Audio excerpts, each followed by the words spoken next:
Yo, yo. Let me make sure everything's working. Can y'all hear me? My mic on. Hello, hello. How about now? Yo, yo. Making sure the mic's on. Make sure y'all hear me?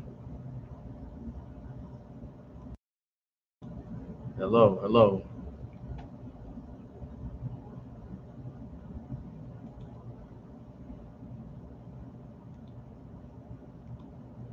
Making sure everything's on. Make sure everything's working. Share screen. Okay, okay. We can open up the tab. Let me see here.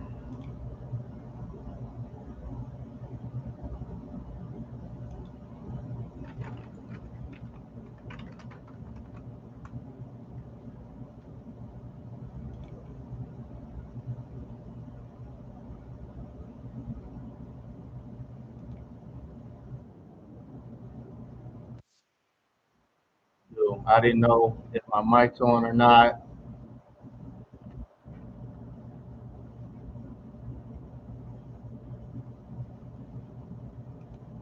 It's my first time going live on the actual. Just making sure I'm live right now. I don't know if people can hear me. I'm gonna check my chat. I wonder if you can. No need for greed or hunger. I don't need that audio. I need to see if my audio is on. I gotta see make sure my stuff is right. Cause I'm hooking this up. This is my first time going live from the computer. See what's going on.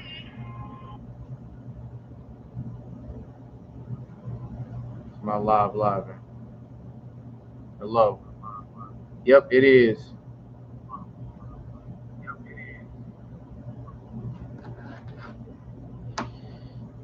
Oh gosh.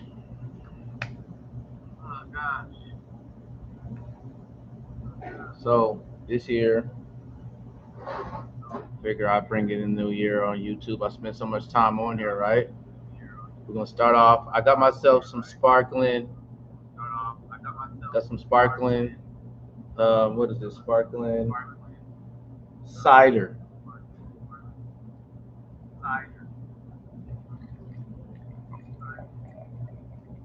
Not doing too much. Not doing too much too big right now. You know, had a big year this year,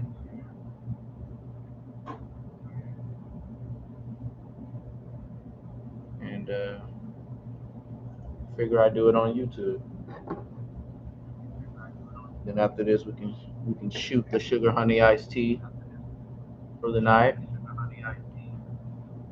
Got 50 seconds to the ball drops. It's first time on YouTube. See how interesting this. See what this is like. Got 40 seconds, y'all. The year is about to freaking start.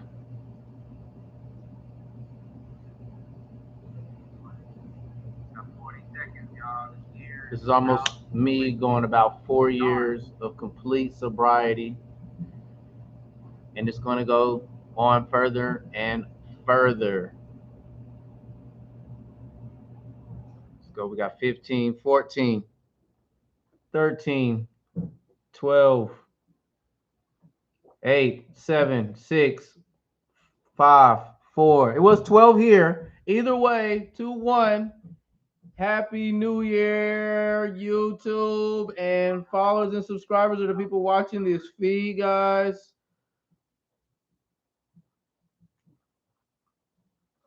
It's wild. It's a lot of stuff going on.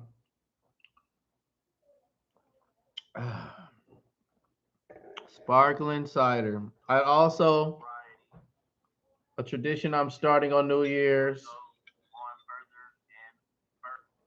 I do a, a cheesecake on New Year's.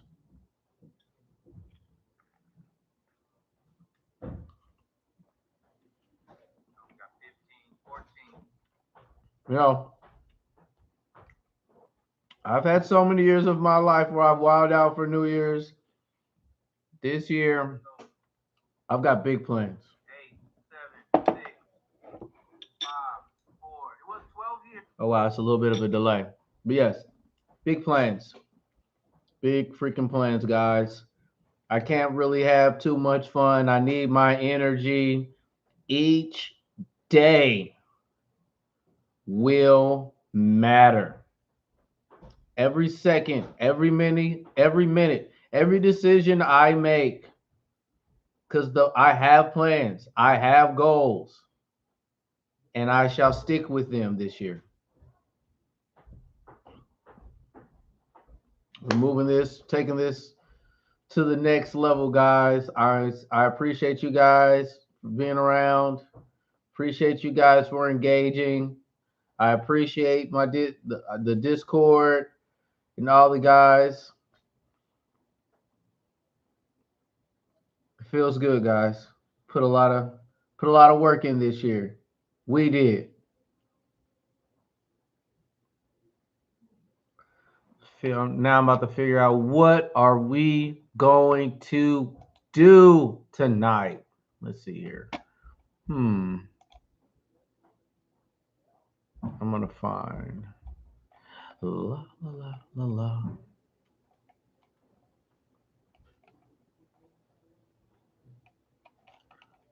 They used to do a recap. Uncle Murder used to do a recap.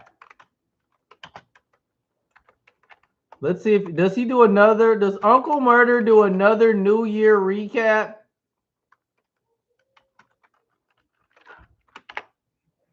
Let me see if I can get lucky. Nope, that's it. He didn't do a wrap up. I wanted him to do a 26 wrap up. Hold on, 25 wrap up. Yep. Okay, 25 wrap up on. He said, but it's on the way. Yeah, we're gonna need that from you, big dog. Definitely gonna need an Uncle Murder wrap up.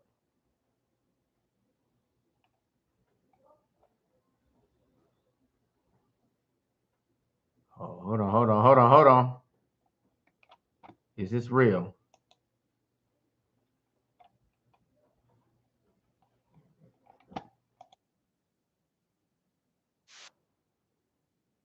Hold on, so Uncle Murder. I found the Uncle Murder wrap up. One moment. It is only right to do the 25 wrap up. Happy freaking New Year, man. That's the freaking recap. When y'all get a chance, check it out. I'm here to talk my shit today. I'm really here to talk my shit tonight. I want everybody to know that we worked really hard this year. We worked really freaking hard this year. You know what? I'm going to take this time to just let y'all know how hard everybody worked, bro. You know what I'm saying? We'll take this opportunity to go to Jonah Level Fox's page.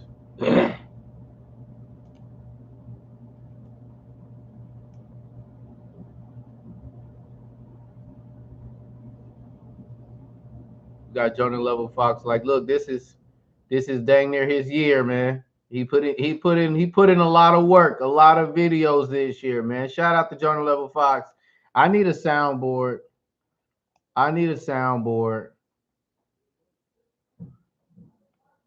Stay consistent. Does his own animations.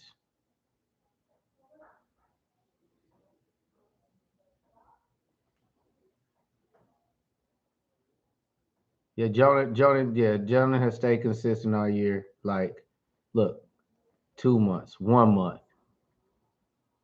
For a whole year, 2 months, 3 months, 4 months, 5 months. He got a 4-monther. He got 4 months, 5 months, 6 months, 7 months, 8 months, 9 months. He went hard 9 months, 10 months, 11 months, Jonan went freaking hard all year. Come on, bro. That's a real YouTuber, man. He even did so at the beginning of last year, you did the best comics of 24. Jonan Level Fox, are you going to be doing that again? Will you be doing another? Let me see if I can give him an immediate reply.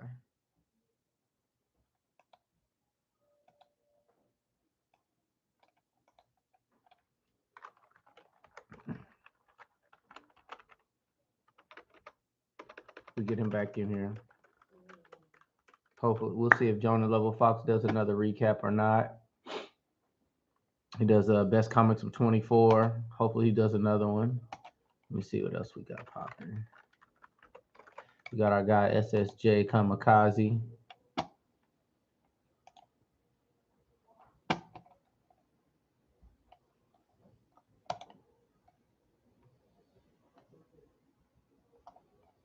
Boom, boom. 2 months, 3 months, 4 months, 5 months, 6 months. He took a break for one. It's okay. He took 1 month off. 7 months, 8 months. He still went hard though. 9 months, 10 months, 11 months. Homie stay consistent all year though. Stay consistent all year. Congratulations, SSJ. Let me check him out.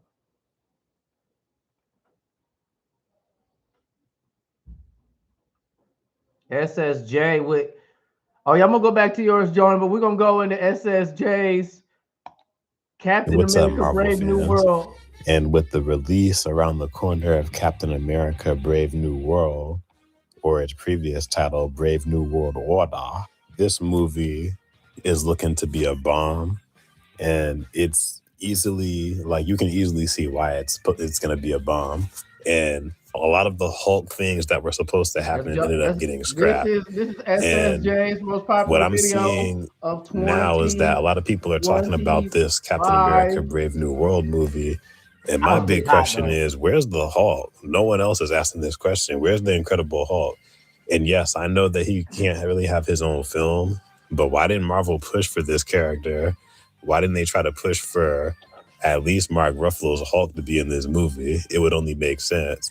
You have Betty Ross from the Incredible Hulk movie returning, who hasn't been in the MCU since that Incredible Hulk movie, hasn't even been in the Avengers movie. She's coming back in this film.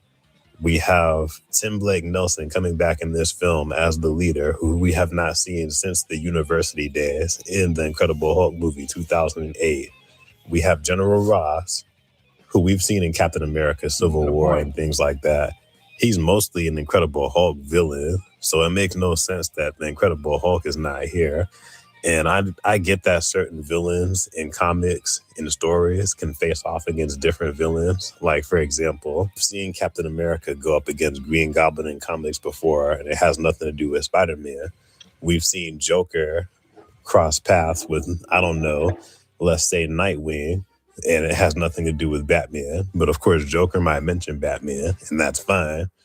But unfortunately, in this case, you kind of need to have the Hulk here, because the whole thing about Ross is that his character is motivated by not trusting the Hulk, because the Hulk is in love with Betty Ross. But the MCU messed that up by getting rid of Betty Ross as a love interest and then having this weird love interest with Black Widow. But SSJ definitely had a point. They could still try to clean this up by having the Hulk be in the movie. Maybe he's a secret cameo. Maybe he's in the movie secretly. We don't know. But there has been a back and forth with Marvel and even Mark Ruffalo saying, oh yeah, he's going to be in the movie. Oh no, he's not in the movie. And then I think he should have been in the movie. And I'm going to be very disappointed if he's not, because Leader's coming back, Betty's coming back, Red Hulk's here. Let's be honest. Captain America, Sam Wilson, Captain America, whatever you want to call him, he cannot beat Red Hulk. Not even Steve Rogers alone can beat Red Hulk. So you need another Hulk to beat the Hulk. That's just how it goes. But it has to make some kind of sense and be realistic. He's not a super soldier. Falcon Sam is probably in the back shooting him and trying to come up with a plan. But just him alone nah, this ain't gonna work. This movie's gonna fail. So those are just my thoughts. What are you guys' thoughts? Where's the Incredible Hulk? Were you guys asking this question, or was it just me? She don't wanna be saved, don't save her. She don't wanna be saved, don't.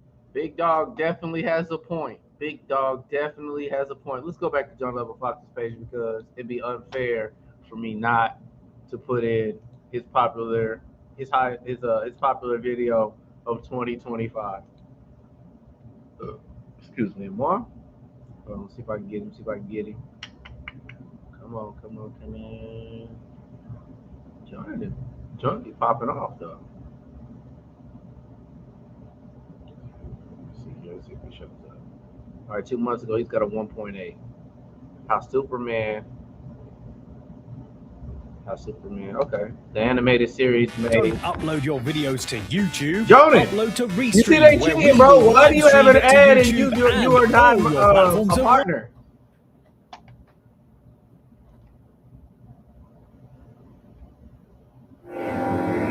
Oh snap! Jay is a Hulk fan. Oh yeah, you most definitely can tell he's a Hulk fan. I must turn it down this loud in my ear. Definitely could tell. You definitely could tell he's a Hulk fan. I wonder what my. Yep. All right, so Upward says, I am out here bitchless on New Year's Eve / New Year's Day. Might as well spend it with the online homies. What the fuck is up, my nigga Upward? We can try. I would give a day tonight, dog. Just to settle my personal grudge with Superman. It could be Superman. Happy New Year. Batman animated series when we did Superman, and the first thing we looked at was the villains, and immediately realized that we were going to have to pump them up a little bit. We went back and did some research. Obviously, the main villains that everybody knows, Luthor and Brainiac, basically pretty easy to adapt to our show. But then once you get past Luthor and Brainiac, the next level of villains are characters like Parasite and Metallo. And they've got decent visuals, so they give us something to play off of and interesting powers. But then once you get past them, suddenly you're into the realm of 50-year-old guys, a little bit overweight, wearing business suits. So we had to put our thinking caps on and come up with ways of making them visual and dramatically interesting. You look at Superman and you say, okay, what could give him trouble? Concentrated light, that can give him trouble. A really great big charge of electricity could give him trouble. Might not kill him, but it'll knock him through a few walls. A rush. Power. His most effective villains are those people who find out what it's like to have an element of power, and not only do they misuse it, but they also make innocent people suffer for it. And that puts them directly in opposition with Superman. When they go up against him, they will lose. Coming up with the things that resonate for longtime fans, but also appeal to a newer fan who doesn't know about that history. Come. Let's look you over. You can't just fight him with brute force. It's more interesting if you can fight him with intellect. And the smartest guy in probably all of comics is Lex Luthor. And he makes the best villain for Superman. I would call that an understatement. Luthor, for many, many years, was just a mad scientist. And then he was like the renegade mad scientist. Right here? Okay. We kind of amped that up to the point where we actually said that he basically owns most of Metropolis. He wanted people to know that Lex Luthor created Metropolis. After all, why would you build a giant skyscraper in the shape of a big L in the middle of town? You know, you want to sign your work. He's basically the king of Metropolis. And then suddenly Superman shows up. You know, this town ain't big enough for the two of us. You know, one of us got to go. It's going to be you. I think I have something to say about this. A lot of the appeal of the character, I have to give credit to Clancy Brown. He plays his voice. Quiet, please. The missiles will never make it here. He originally had auditioned for Superman, but when he came in, he was just perfect as Lex. He was incredible. I prefer to investigate this matter firsthand and alone. He had this amazingly smooth, suave bit of class to him. So he was like half brute and half classy guy. It was a really good combination, and he just played it to the hilt. That's coming out of your pay.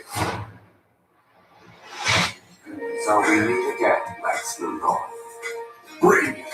We got the story outline for the first episode where suddenly Brainiac's on Krypton. Well, in the comics, he didn't come from Krypton. I was initially reluctant to do it just because I'm very much of a purist. And I said, well, everybody knows Brainiac doesn't come from Krypton. And then I stopped and said, well, no, nobody knows that.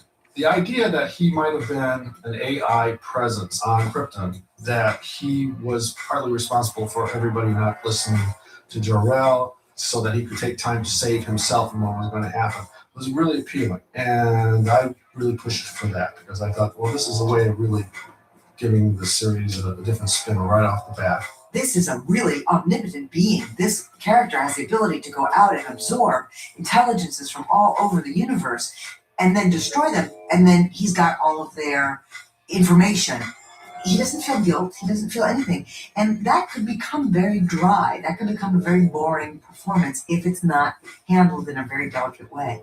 And so we had to think physically how to depict it and vocally how to depict it that kept it interesting. I calculated we would meet again, Kal-El. So I designed some improvements. But did give Superman somebody with a bit of a history to hate.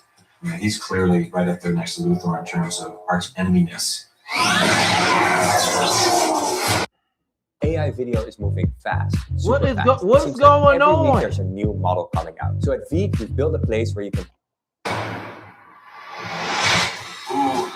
I don't understand why YouTube does this.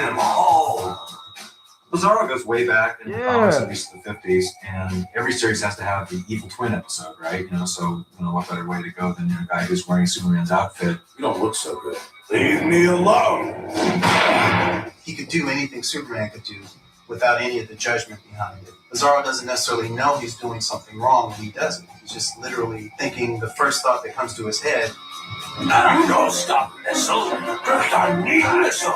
First started off as a pretty decent clone of Superman, where he was good looking and smart and strong, and of course started to lose his intelligence and his good looks, and became this pathetic wretch. We are not scrapping the project for one glitch. Luthor created him and he's not perfect. And yet, does the guy deserve to live? Bizarro certainly thinks so. But Luthor just looks upon him as a failed experiment. What am me? Bizarro, that's what you am. Because Bizarro is a character that looks like Superman, Jonah, you're the only person that can let's give me. let the guy Put voicing on Superman, Superman. Tim Daly, I don't like do the voice of Superman. Bizarro. But this show was good. This is probably the best version Happy of to see Superman you. that I've Likewise.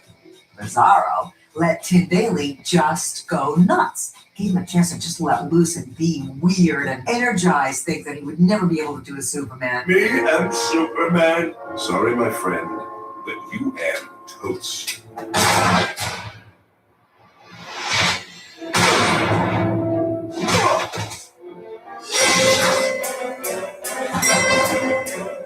Metallo in the flesh. Metallo. His power I'm trying to think, did you So while he is a very I'm trying to think, was strong this robot around who can when cause I a lot had of made a damage on his own, statement the fact that he's saying got that the kryptonite Superman radiation has weakening whacked, Superman. uninteresting villains? One more fly anyway. But I think if that's you will. when you that's when Big you was problem like, with I Metallo think is he's that's too when you powerful. came up, you Also, went in he the was over vault. his chest and okay, show's over. Superman, you're dead. We had to really bend over backwards trying to come up with ways of keeping Superman in the And game, pointed so it these wasn't out. just okay, I give it up. Metallo's here. I'm running away.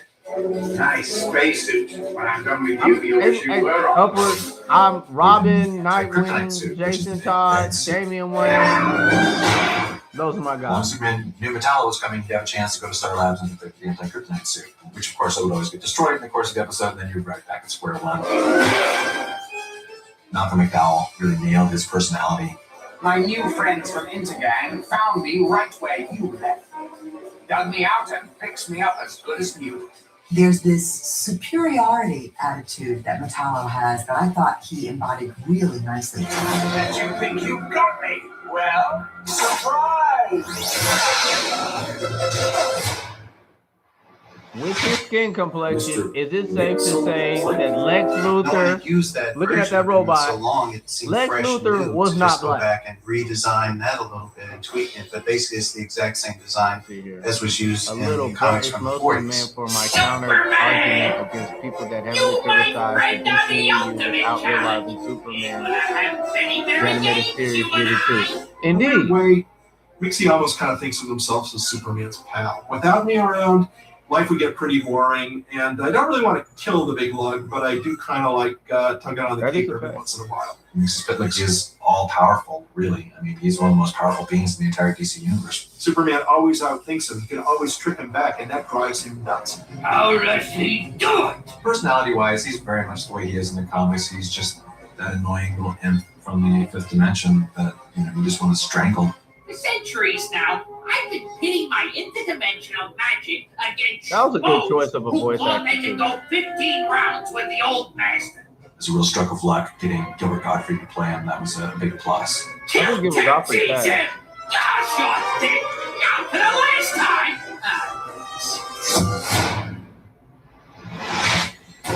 Other characters, looking at what they did in the comics, sometimes we just did not have a good visual. I mean, Toyman was the most extreme example. You know, Toyman didn't give us anything from the comics except for the fact that he used toys as weapons, which is a really good gimmick. To me, the redesign of Toyman was the most fun. Basically, the idea came from this R.I.P. ventriloquist doll Gilbert Godfrey. that they used to sell in catalogs. And I guess a lot of people on the crew either remembered that or like me, actually owned one.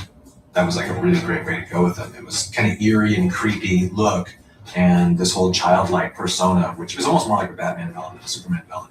But that was all fine because he did have the big, insane robotic toys that he could punch Superman around with, so that was all good. He's probably one of the most disturbing redesigns, I think, of all of the Superman villains. Oh, wow. He's not connected to what was already established in the comic books at all. See, It's a totally new these are the interpretation of that character. inconsistencies that comic book heroes have. Take a person like Toyman, Parasite is not much different Superman than with he is in the comics. You know, he's explosions, basically hard this time, guy who's got and the then there's ability moments to where drain Superman's Superman powers. You know, there you go. impenetrable. When he touches you, he also gets your thoughts. So he knows who you are and what your secrets are. Don't be afraid. I know how to control my power. That's what they all say. Parasite is kind of like the wish fulfillment villain. He's like the guy who's powerless and yet he's envious of somebody else, so he'll take whatever he can get from somebody else. And the fact is that he can rob Superman of his powers and his memories, so he becomes a bigger threat. He can defeat him physically, and at the same time, Superman's mind is an open book to him, because there goes the secret identity. And the more power he gets, the more drunk on the power he gets, and the more he can't handle it. So he's a villain who can often be defeated through his own greed. A few instances where we did create villains from scratch that didn't exist in the comics. We certainly wanted to create villains that were more visual and had more powers than the run-of-the-mill Superman villains like Livewire and Luminous. They're a little bit more science fictional in nature. They have extra powers, so they can conceivably be a genuine threat to Superman. For me, Livewire, Well timed, super jerk. Let's rock! We wanted to create a very strong female villain. The fact that we had a female shock jock who was out there throwing bricks at Superman made her interesting. It was a character you can't totally dislike. Uh-oh, not using plastic seal is broken. Of course, once you became Livewire, it was just all about just being evil and just hating Superman and just wanting to kill him. Which is fine. That's a perfectly good motivation for a villain. Suddenly, she's in a position to emphasize everything she said about Superman. She can go after him in a big way. Let's get to the heart of the matter. I've always loved Lori Petty's voice. I thought she was able to make that character cute as well as bizarre, because the character's been infused with hundreds of thousands of volts of electricity. That's got to screw with your head a little bit. maybe this is the real deal. But then again, Exactly. Luminous wasn't Superman Luminous is so first. every comic It book was just this character guy has that Lois had spurned and was using nefarious ways of taking her out. Again, that was a very low-key kind of story. It was more of a murder-to-be mystery. A couple of nights Then when we brought it back, ago, we upped him he to had some asked villain me, scale. who do I think Light would and hologram win? powers. Definitely much more Any physical of the threat to Superman Turtles at that versus point. Daredevil. see you soon. And I was like, it's really tough because Daredevil has one of the really good roles and gave him really good I don't problems. really know exactly how we figured out how to keep the suspense going and still I was like, keep but the credible same threats things over there without with the everybody Ninja having Turtles. Like, kryptonite bullets. they could That's struggle how we against managed the it. humans alive and domesticated animals, but same with humans.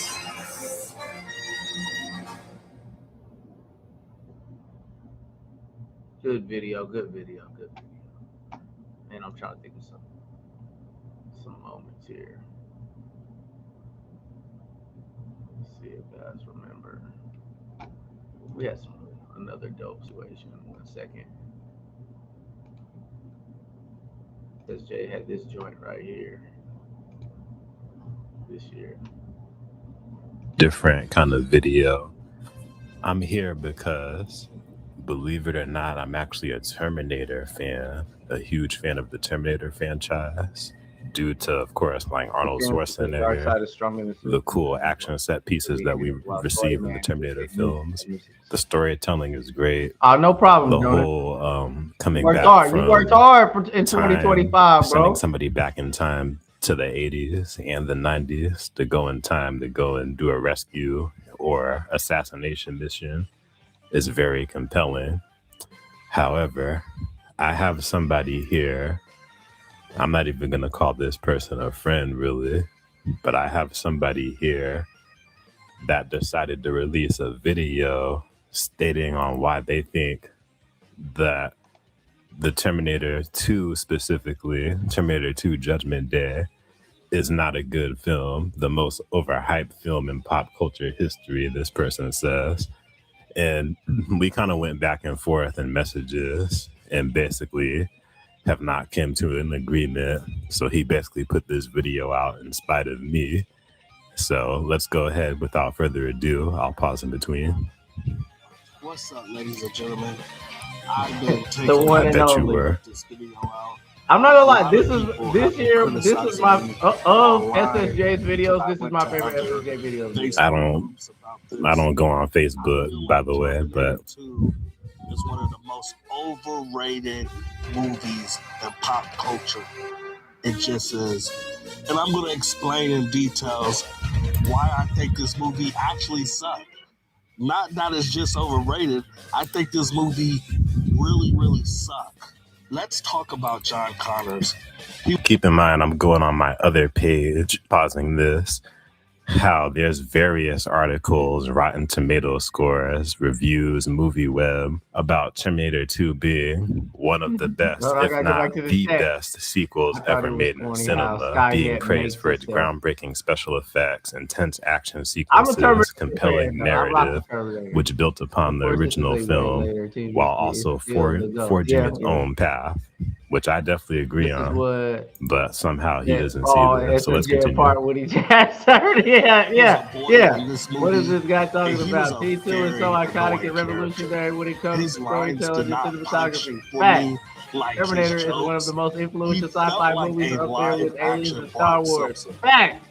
I could buy So if he said John overrated by Connor is not today's supposed to standards, be but a he is jokey, blatantly is such. comedic type character. He's a But serious yet foster child who again, these doesn't are one like of the his moments foster to where parents, you so he kind try of just goes around doing his own try to, thing. He's you a know what I'm bad, saying, troubled get a hold kid of who ends get a up hold of doing his bigger attention, you things know, in the get the future. attention and That's why he's a kid, because this takes place in the work out. past. The Wasn't that stuff much of a buzz. that we see John Connor do, like that he actually goes on to do in the future and That save the world, that doesn't my happen favorite video until like SSJ did this year. over 3,000 or something like that, 2,000. So yeah, I don't get this criticism.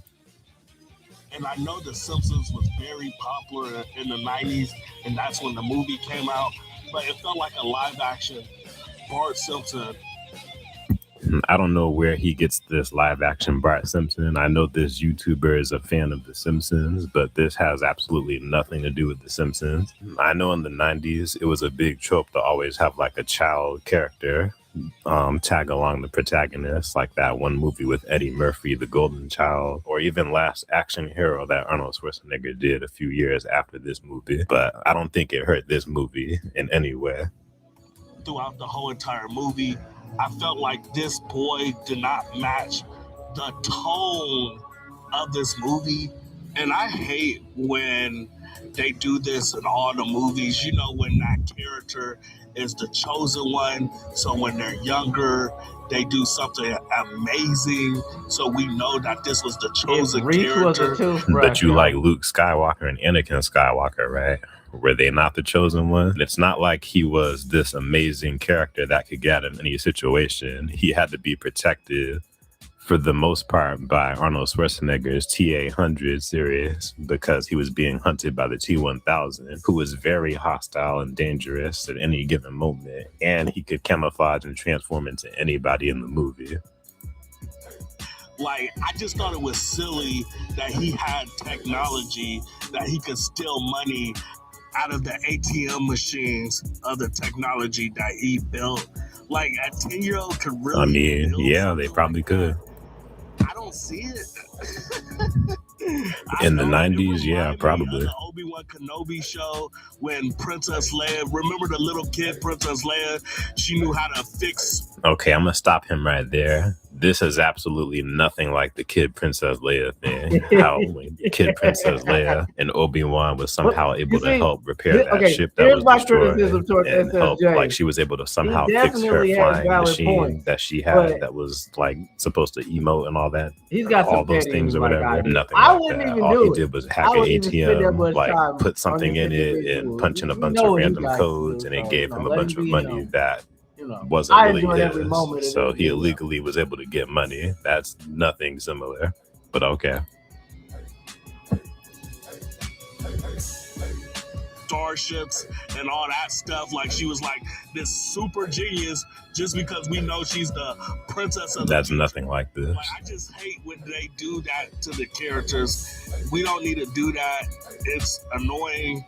Now let's talk about Sarah Connors. Before I let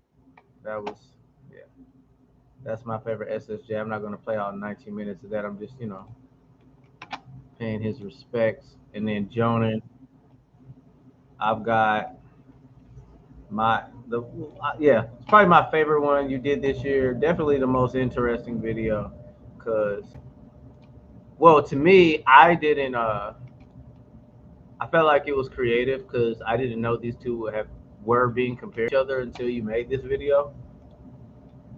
Excuse me. It'll let me play. So next, there's a topic going around about Miles Morales, Spider-Man being more popular than Terry McGinnis, Batman Beyond. So of course, a lot of people are back to like mocking the character. He's nothing but a Peter Parker. He didn't earn becoming Spider-Man, etc. And basically, what's my answer to this? Yes, Miles currently is more popular than Batman Beyond. When you put the emotions and the hurt feelings aside, yes, Miles is more popular of a character than Terry McGinnis at the moment.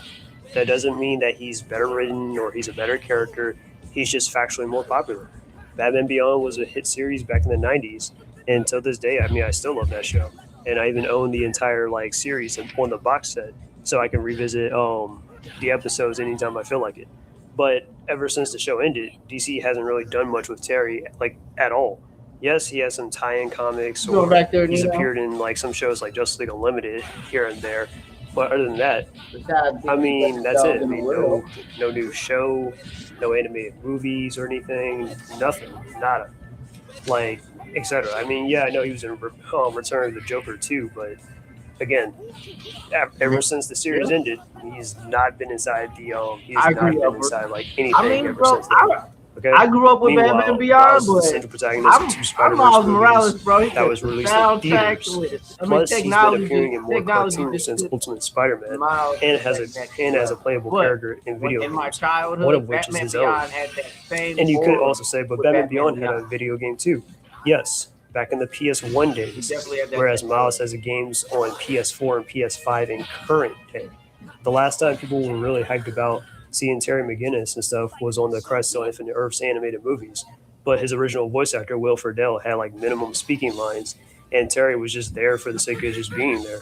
And what's crazy is DC turned down a Batman Beyond animated movie done by who again? Oh right, the guys that did Spider-Verse, which that was a big L right there. But yes, the fact of the matter is Miles Morales is more popular than Terry McGinnis. I know it's a hard pill to swallow, but it is what it is.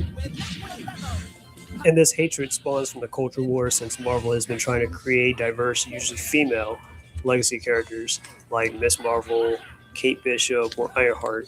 And because Eric July, which, by the way, congratulations to Eric July, he finally has a newborn child. So congratulations to him and his wife. But where Eric July had made videos as to why he himself personally doesn't like Miles Morales, and then people just got all antagonistic and stuff over the character ever since then, because before that, no one really was complaining about Miles Morales or anything like that until he started making those videos as to why Miles is a tokenized version of Spider-Man or whatever. But even if he is a tokenized version of Spider-Man, that doesn't mean that he's not a likable character or he's not a good character or anything like that. But okay. Then other YouTubers and stuff like Nerdrotic, Thinking Critical, and so on had kind of followed suit and then started repeating what Eric kept saying and stuff like that, even though Eric doesn't like Batman Beyond or War Machine either. So are we just going to erratically just bash Batman Beyond and War Machine as well and stuff, bash those characters? But what you will do is make 75-page essays on why Tim Fox doesn't deserve to be the Batman of the future. He doesn't. There should be another. There shouldn't even be another Batman. I think, and I've talked about how even Batman Beyond aged. Like, if you actually watch that as an adult, it's not good. That shit aged terribly. Nonetheless, yeah, he's Black Batman. Not interested. Not interested. Yep. Without even having read the story for yourself, while praising Terry McGinnis from Batman Beyond for being literally the exact same thing. Again, if you understood the argument, you could easily understand why this is a problem, right? I didn't think so. And I get that during the time when the first Spider-Verse movie kind of came out, people definitely rode that train hard. But Miles is probably like the generational Spider-Man of today for kids. Kind of like how Jon Stewart and Wally was for like my first introductions to Green Lantern and The Flash before I even knew who Hal Jordan or Barry Allen were. So it's not a disrespectful thing to Peter Parker because I just grew up with him more, or he was, he's the Spider-Man, of course. Besides, I'm sure a lot of us kind of watched the movies and cartoons first before we like read comics. So if someone kind of got into the comics because of Spider-Verse or was just generally interested inside Miles' character and stuff, then that's a good thing. In comics, especially and side note, Miles' comics is actually a lot more tolerable than Peter's right now, where he's struggling with vampirism, teaming up with other superheroes like Black Panther, Misty Knight, Doc Samson, and so on. And he's whether they're in also involved with deities. And so that's kind of the type of things that I would expect or I want to read in a superhero story.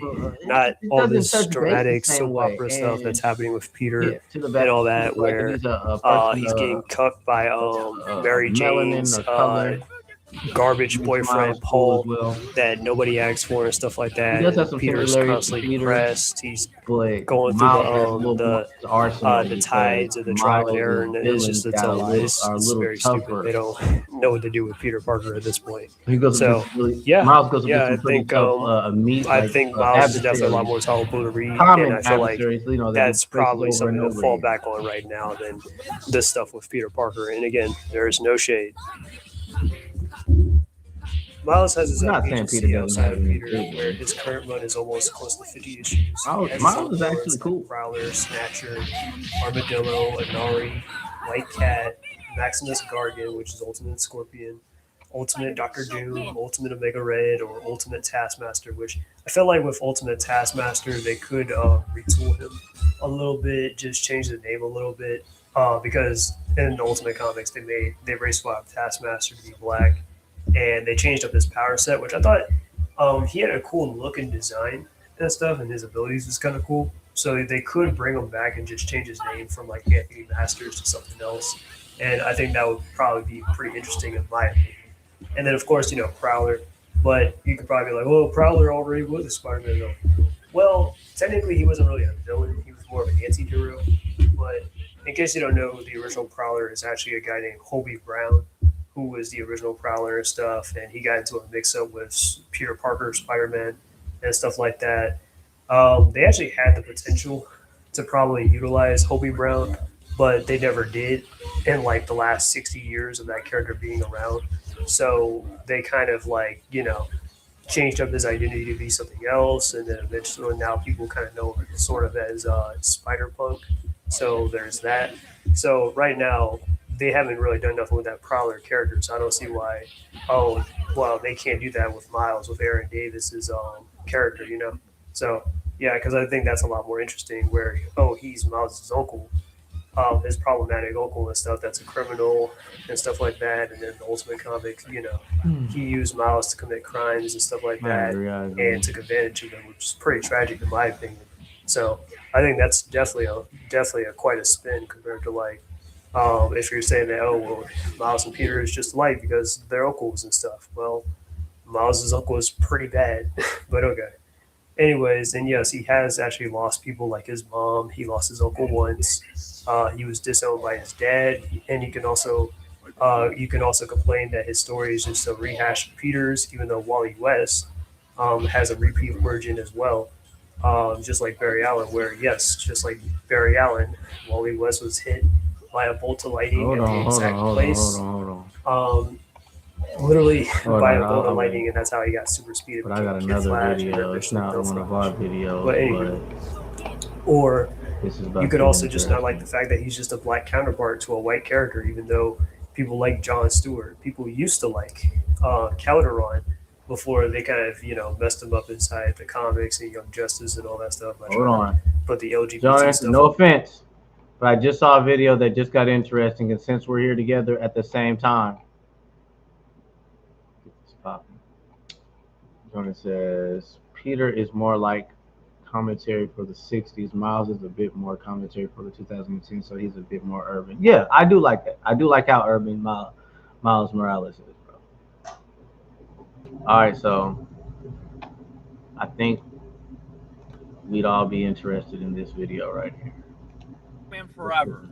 I know you found a loophole and I shouldn't say screened it, but you showed it following another movie one time. Bunch of cats came over to see something at Smog Castle Cinemas, my movie theater, and when it was I all wanted done, to. I couldn't make it. I wanted to.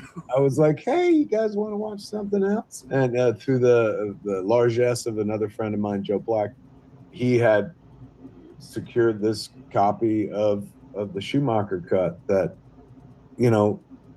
longer, and you're seeing some stuff you've never seen before. And it was elegantly woven together because they used like the Blu-ray footage when it was all the movie we're familiar with. But anytime it then went into the new footage, which looked like it come off of like an Avid from circa 1995, digital editing station, 1995. It would go to, a grainy, worn shot, utterly watchable. You wouldn't be sitting there going, I don't know what's going on. It wasn't like looking at cable when you were a kid and it was scrambled and you couldn't see boobs. You could literally see everything that's going on. It's just a kind of low-grade copy of it. So after we did that screening, I got a call from a dude at Warner Brothers who was just like, essentially, it's my job, to copyright protect. And it's like, I read that you had a screening. We're not mad. I know you didn't make money from it and stuff, but we're just curious. And he had a bunch of questions, like, which version of the movie is this? And he was trying to pinpoint it and stuff. And so at the end of it, I was like, I haven't seen any. My name's Paul, and this is between y'all, but like, if I were you guys, I would put this thing out.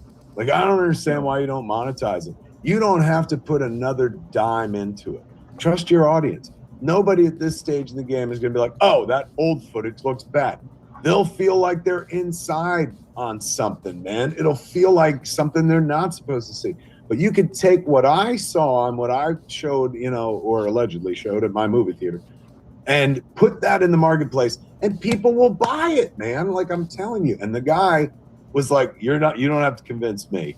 It's the higher ups. We'll never see anything like that until the fate of Warner Brothers is now settled. Which we don't know who's going to own what. But if I was just about to say, if I were the people that were buying it, man, and you buy a thing, you got to start monetizing instantly. Wow. That's one of the first things I'd do is be like, well, first I'd use the Batman Forever as a test case and be like, everyone wants to see this version of the movie. Let's put it out there and see how much they'll pay for it. If it made money, I would go into the vaults and be like, here's all the first cuts of the movies. You get the director approval, of course, because some directors are like, I don't want them to see the first cuts. But I bet you in this economy, a lot of directors would be like, I'm going to make one more dime off of this nonsense. Show them everything. Show them our mistakes. Go ahead. He's got a point, man. What if we see the first film literate culture? you know, They're practically selling. your mom has a letterbox account. You know what I'm saying? Like everybody can weigh in on film. Used to be an elite few could comment with erudition. Batman Forever has a different Not track. anymore. Everyone has their own cinematic theory, and everybody knows what a work print is, and everybody knows what like a rough cut is. So I'm telling you, man, if I was in charge, I'd be opening up the vaults, taking the oldest cuts and stuff, and just being like, "Here, man, who wants to buy $9.99?" And, you know, again, you get everyone's permission who's involved and whatnot, because it is remonetizing something that hasn't been monetized before. But in a world where everybody's scrambling to make a living and Hollywood is burning and dying, you know, it seems like the time to have the fire sale. Throw it out there, man. Let us buy it. Let the audience speak with their wallets. I don't know. But this is why I will never run a studio, because I'm an idiot. You know what I'm saying? Like, what do I do? Thank you for clicking on our video, everybody. If you like what you saw here, please make sure you like the video and subscribe and share with your friends who like the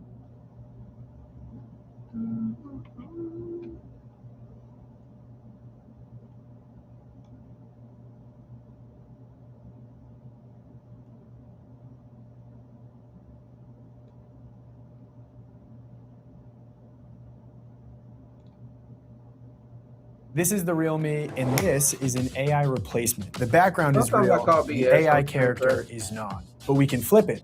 Dr. Doom's revenge plan in Avengers Doomsday has a major connection to Infinity War and Endgame, and this puts Doctor Strange right in the crosshairs of Doom. Hey, welcome back to Screen Crush. I'm Colton Ogburn, and a recent report claims that in Avengers Doomsday, Robert Downey Jr.'s Dr. Doom is on a mission of revenge. But revenge against who? Well, I think I know exactly who Doom is most pissed at, and I think the Russo brothers have pretty much confirmed it. So ever since RDJ was announced as Dr. Doom, the assumption has been that Doom will indeed be a very menacing and powerful force to be reckoned with. But like Thanos and like in the comics, he'll of course see himself as the hero and have what could be considered noble intentions to save the multiverse. And like Tony Stark and his desire for a suit of armor around the world, Doom will view freedom and choice as expendable if it means obtaining safety. Not only the freedoms that come with not having a giant seatbelt around the planet like Tony sought to do with Ultron, but also doing away with the free will that Loki brought to the multiverse when he freed it from Kang's rule. I know what kind of god I need to be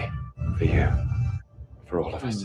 But with this added layer of revenge, it will make Doom all the more complicated and villainous. Any good villain with a fair point to make is often simultaneously burdened with arrogance as well as a personal vendetta against those who have wronged them. And I will burn them out of time for what they've done to me. Now, Doom being played by the same guy that played Tony Stark and likely sharing many of the same characteristics and even having a multiversal variant connection to the character will help do a lot of the legwork for the villain going into Doomsday. And it will give audiences a familiarity with this new villain because we all know the flaws of Tony Stark from the Infinity Saga, and that's what Doom will likely represent thematically, the flawed side of Tony Stark being at the wheel. And I know I've said it before, but that's really what this entire saga has been all about, showing us how choice can create entire different realities and outcomes within life, such as showing us Loki go from full-fledged villain to full-fledged hero. Now, I know that some of you, Ryan, hate that they have connected Tony Stark and Dr. Doom at all. I know some of you hope that they don't even acknowledge that they look alike. I know that some of you think or hope that they won't even show his face, blah, blah, blah. I've read the comments, I know. But guys, this is the multiverse saga. It's a saga where we have already encountered several situations of different characters sharing faces and being multiversal variants. My favorite example being the Kangs, who all have very different lives and different names, but they are still variants of one another. I personally think that the same will be true for Dr. Doom and Tony Stark, and the Russo brothers have pretty much already confirmed it. Now, the Russo brothers have made clear that RDJ is playing not only a character who uses the villain name Dr. Doom, but specifically that he is playing Victor Von Doom. They've also addressed the fact that Tony's snap at the end of Endgame and the sacrifice he made will have a connection to the story that they are telling with Doom in Doomsday. And I think in a lot of ways, Doomsday is going to serve as a direct sequel to Avengers Endgame, meaning that this movie is going to pick up on a lot of loose ends from that film that the multiverse saga thus far hasn't touched on, such as Steve Rogers' mission to return the stones, and a further exploration of Stark's time heist to save the universe, and how it was ultimately responsible for the current chaotic nature of the multiverse, and putting Loki on the throne, replacing Kang, and making these multiversal stories even possible when he gave the multiverse and Universe 616 specifically free will. When I get anxious, I have this really bad habit of biting my lips, and it turns out that all I needed to do to stop this bad habit was to replace it with a positive one. And that's why I started using Fume. Guys, I have been talking about Fume on this channel for years because it's one of my favorite products that we promote, and it really worked for me on so many levels. And I want to be super clear. Fume is not a vape or an e-cig. There's no nicotine in the product. It is something totally different. It's a simple and satisfying way to replace bad habits without inhaling anything harmful. Fume includes no smoke, no vapor, no nicotine, just natural flavored air that gives you something to reach for without the chemicals. Instead, it uses plant-based cores that taste great. My favorite right now is orange vanilla, but there are tons of other flavors to choose from. And I know you probably have your own bad habit, but sometimes you need more than will. The downsides of smoking or sacrifice at the end of Endgame will play a major role in Doom's plan of vengeance and the continuing story in Doomsday. Here's why. In Avengers Infinity War, Doctor Strange used the Time Stone to look into the future to see the possible outcomes of their timeline's fight with Thanos. Now, we know that he saw 14,605 possible futures, and all but one resulted in them beating Thanos, or so he says. And that one outcome that Strange shared with the class is that they do lose to Thanos initially, but Tony Stark is spared in exchange for the Time Stone, and the snap happens, and 5 years later, he develops time travel, undoes the snap, and then sacrifices himself to defeat Thanos after having first used the Infinity Stones with the Hulk to bring back everyone Thanos snapped away. And Strange knew in this moment, in Infinity War, he saw Tony die. He knew in that moment, right there in Infinity War, that this path that he was setting them on would end with Tony Stark's death. But what if there was another way? What if Doctor Strange lied by omission and didn't share with Tony that there were other possible futures that they defeated Thanos in, and Tony didn't have to die? Why would he do that? Because, buddy, in those other possible futures where they beat Thanos and Tony doesn't die, he also never gives up the Infinity Stones. Remember, in order for him to defeat Thanos, he had to take on the Infinity Stones, but he dies. But in a scenario where he doesn't die, it would make perfect sense for him to not want to give up the stones. I mean, for the entire Infinity Saga, Tony has been haunted by impending doom and the arrival of Thanos. And this fear that Tony has is what prompted the creation of Ultron. I see a suit of armor around the world. So if Tony finally got his hands on the very weapon, the stones that made Thanos such a threat, and could be a threat in others' hands as well, or even get back into the hands of another Thanos in another timeline, if the stones were returned to where they borrowed them from, why would Tony want to give them up? You could easily see a scenario where Tony determines that the safest hands are his own, and he could even throw that line from Civil War back in Steve's face. The safest hands are still our own. So Tony, following his snap and defeating Thanos, even if he survived, would be terribly scarred, just like Doctor Doom in the comics. And he would likely be fused with his suit, essentially becoming one with his armor, and the two would be inseparable because without the suit, he would die. Just like in the early MCU, when he became Iron Man, he was required to have that arc reactor in order to stay alive. But imagine if on top of needing his suit to stay alive, he also needed the Infinity Stones to stay alive. What if the stones and the power that they gave Tony were really the only thing keeping him breathing? Now, Thanos, you'll remember, after using the stones to snap away half of existence, he let them go. He destroyed them because they create nothing but temptation. The stones serve no purpose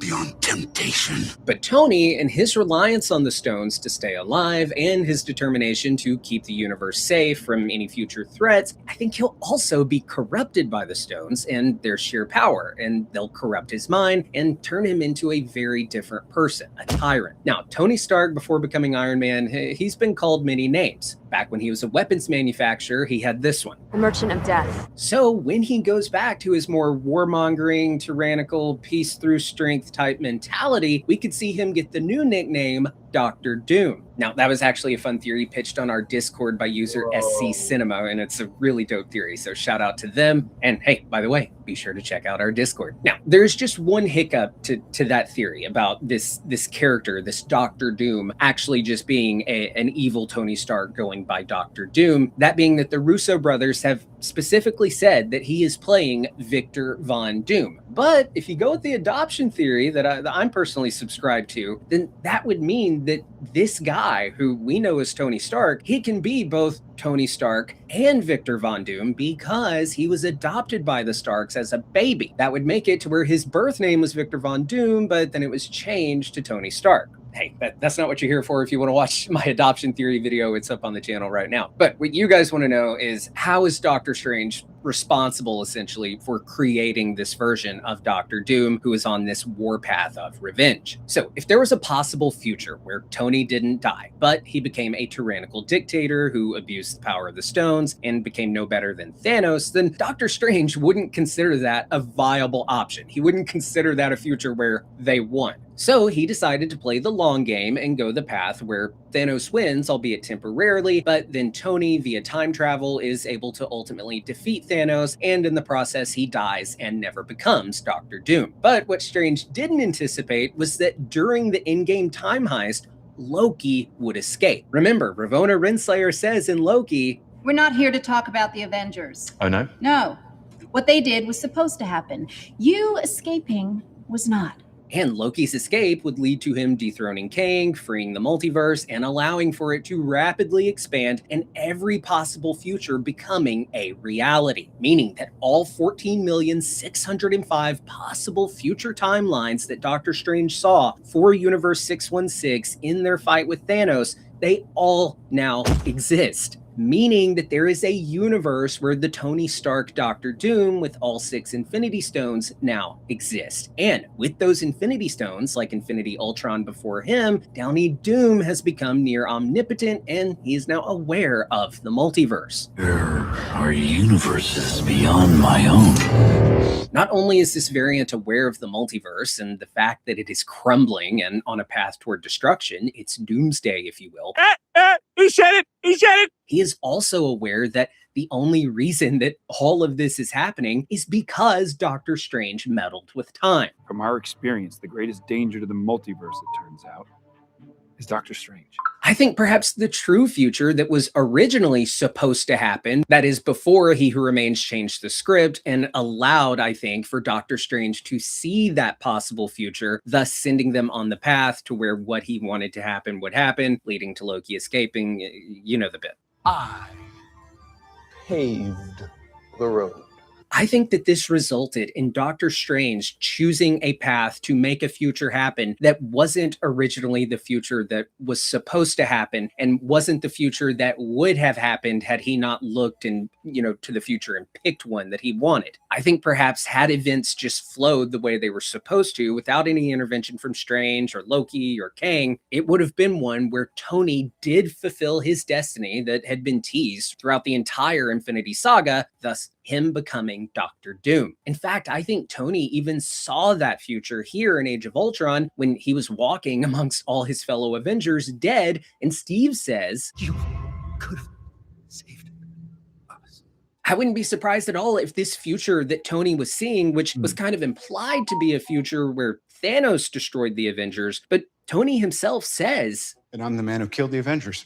What if that future he's seeing is one that was supposed to happen, where he became the bad guy? Hell, I wouldn't be surprised if we learned that the Chitauri that we see in that vision going toward Earth through a portal, that might not be part of another Thanos invasion, but it could be Doom now commanding that army as part of his efforts to protect Earth. Anyway, Doom, he will be aware that the multiverse is only in this current situation because Doctor Strange decided to send them down a path that led to Tony dying and also led to the escape of Loki and Loki taking the throne and the multiverse multiverse now expanding chaotically with complete free will. And Strange isn't the only culprit here. Arguably, he who remains, who paved the path for this all to happen, is also to blame, but he's dead, or kinda. I think we're gonna see Doom annihilate the entire Council of Kings, though.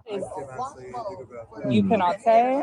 So to recap, Doctor Strange saw a future where Tony became Doom and finally achieved his plan for a suit of armor around the world, a failed mission that he lamented in Endgame following his defeat at the hands of Thanos. That what we needed was a suit of armor around the world. Remember that? And this chaotic future they have found themselves in will all be because Doctor Strange feared the future. He feared the futurist. Futurist, gentlemen!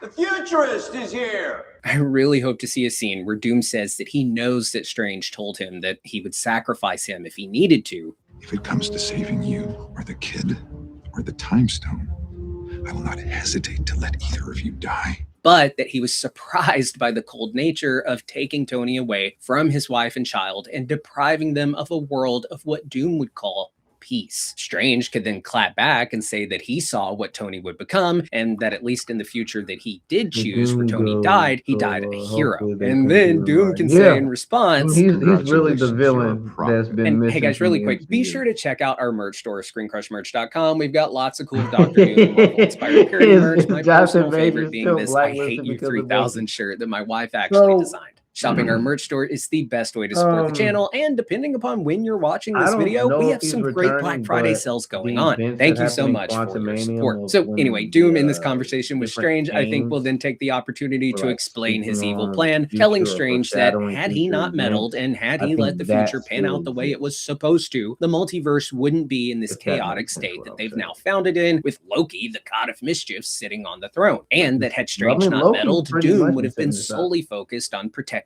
just their universe and their universe alone. But now he must transcend and bring balance to the entire multiverse. So he's just evil Tony Stark, but he's called Dr. Doom? Well, no, buddy. Again, it's complicated. I will say, I do kind of like the idea of, you know, in the rare instance that I might be wrong, a situation where he really is, like Dr. Doom really is just a bad Tony Stark who takes on the moniker of Dr. Doom, but has like no actual connection to Victor Von Doom. And it's his actions as Doom that perhaps actually inspire the future, like Victor Von Doom, to take up the mask and moniker of Doom. But I don't know, Doom, Victor Von Doom, Dr. Doom, that's quite the coincidence. I don't know. Again, the Russos, they have said that RDJ is Victor Von Doom. So that's what I'm going to stick to until they tell us otherwise. Now, as we've talked about before, there are kind of two possibilities here. There's the possibility of RDJ's Doom being a full-fledged Victor Von Doom that grew up in Latveria and was never adopted by the Starks as a baby, and he never became Tony Stark. But there's also the path, the theory, where the Dr. Doom that we're meeting in Doomsday shares the exact same history as our Tony Stark. He lived the exact same life, perhaps even within the exact same 616 universe main timeline, that only then splintered off in Infinity War when Strange altered the future. And this Tony Stark gets the Infinity Stones and never lets them go and becomes this omnipotent being aware of the multiverse around them. And he could learn then the truth of his own origins. He could learn the truth that he was adopted, as teased here in Endgame when he looks so confused about his mom being pregnant. He could also become aware of the other realities where he was never adopted by the Starks and became this Dr. Doom guy and brought peace to the universe far sooner because he wasn't stifled by his controlling father. And this could then push this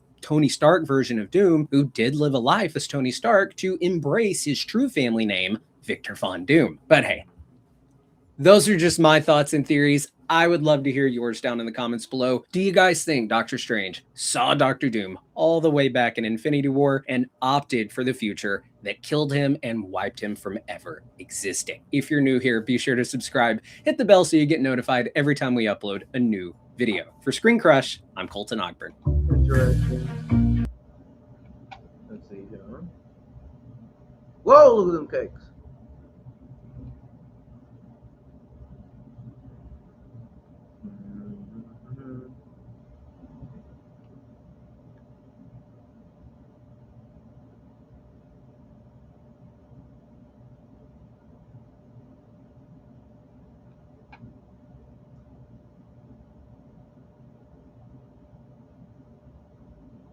Bro, I'm not gonna play the whole video.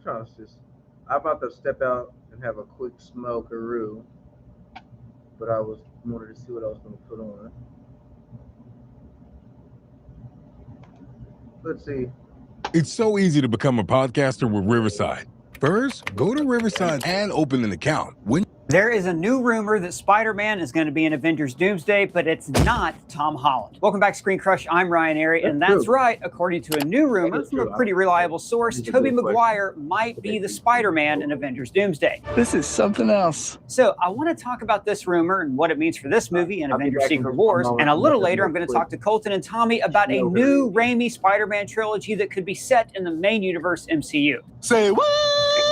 Now, as always, this is a leak, not a studio announcement, so we're not going to verify how accurate this information is. However, it does come from Daniel RPK, who has a really good track record, and I want to speculate on this because it's a lot of fun. Tomorrow morning, Spider-Man, page 1 with a decent picture this time. Move Conway to page 7. So this big age of Marvel movies basically kicked off with 3 films: Blade, X-Men, and Spider-Man. And Spider-Man, by far, made the most money of the 3. And you can also make the case that Raimi's Spider-Man films are still unmatched by any other superhero movie. Now, the franchise fizzled out with Spider-Man 3, which had way too many characters because producer Avi Arad, by his own admission, forced them to include Venom in the movie so they could sell more toys. My bad, guys. That's my bad. Chris, very sorry. Raimi actually did want to make Spider-Man 4. He created storyboards, he was eyeing John Malkovich for the Vulture, and reportedly Anne Hathaway as the Black Cat. But Sony had a deal with Marvel that said they had to always be producing a new Spider-Man film within a certain amount of time, or they would lose the rights to the character. So they forced him to rush the film. He said it couldn't be done well in that amount of time. And then they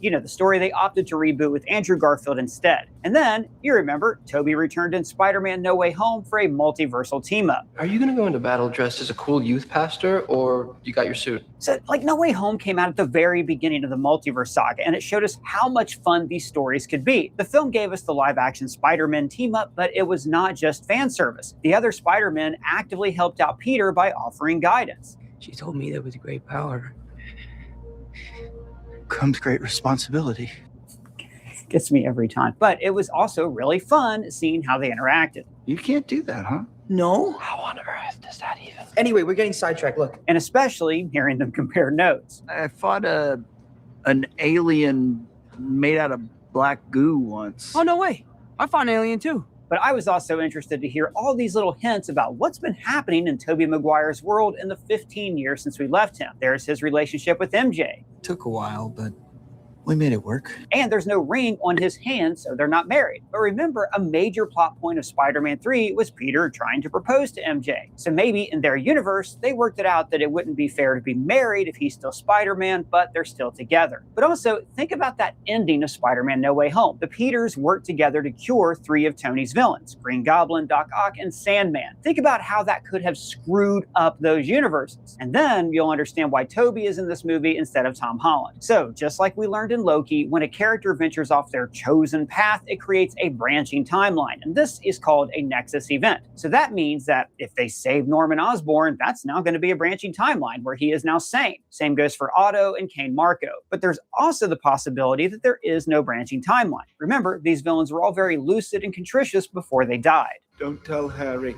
Brilliant, but lazy. So it could be that they were always plucked away at this moment and then returned to this exact point in time. After all, Otto Octavius did appear in No Way Home on a bridge that's over the Hudson River, which of course is where he died in Spider-Man 2. But this would still mean that the Tobey Maguire timeline is ground zero for creating at least 3 incursions. And I think this universe could be one of Dr. Doom's first targets in Avengers Doomsday. And I'm telling you, if that's the case and Tobey's universe is in this movie, then this is going to be brutal. Hey fellas, guess what? I got a big date. Not looking like that, you don't. Here. Yeah, there you go. Wow, I feel great. What was that? Why, this is the Lawnmower 5.0 Ultra, part of the Performance Package 5.0 Ultra from Manscaped, the sponsor of this video. Guys, listen, I cannot express to you how much Manscaped has improved my life. Whenever I had to keep a tidy house, I would be forced to use beard trimmers, or worse, scissors. But the Manscaped 5.0 Ultra is the trimmer of my dreams. It features 2 interchangeable skin-safe blade heads, one for precision and one for a close cut. It's also got an LED light, a battery meter, and it lasts for up to 60 minutes in case you're really hairy or you want to help trim your friends. And also, It's waterproof, but this is just one of the features from this Ultra Performance package. We also have the brand new Weed Whacker 3.0 Pro for all of those stray hairs on your face, ears, nose, and eyebrows. And like the Ultra Pro, it uses skin-safe technology to prevent nicks and irritation. And the Ultra 5.0 Performance package also comes with the Crop Soothe Ball Aftershave Lotion to reduce irritation and the Crop Preserver Anti-Chafing Ball Deodorant to provide freshness. And finally, guys, I have 2 free gifts to show you. We have these Boxers 2.0 and the Shed 2.0 travel bag, and also some newspapers for cleanup. Guys, the Performance Package 5.0 Ultra from Manscaped makes for a great gift for yourself, for a special someone, or for your puppet friend that visits you in the video store where you work. Totally relatable content. So to cover all your shaving, trimming, and post-grooming needs, use our promo code ScreenCrush to get 50% off your entire order at checkout. I love Manscaped. It's one of my favorite products we work with here at the channel, and you won't regret giving it a try. Links are below. So all we know about Avengers Doomsday are little snippets here and there, but we can tell from context clues and the comics that the multiverse is going to be threatened by incursions. Jim, please explain. That's cool, but I'm with the shits tonight, man. What the hell is up? Let's see what the hell we're about to get into. What kind of mood am I in right now, dog? What kind of mood am I in? Let's see. Boom. Boy, they even hit my shit with ads.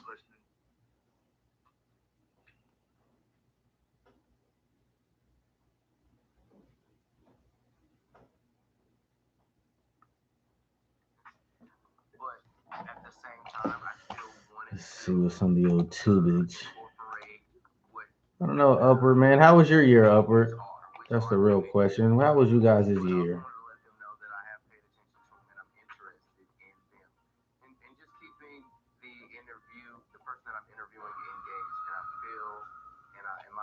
Oh, cake. No, I ain't. No, I was about to put some cakes on the camera, boy.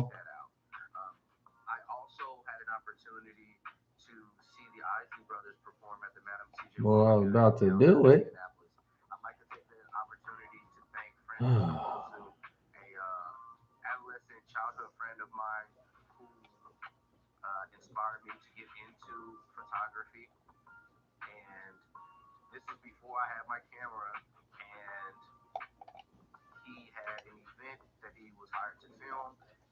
Let's see here. Well,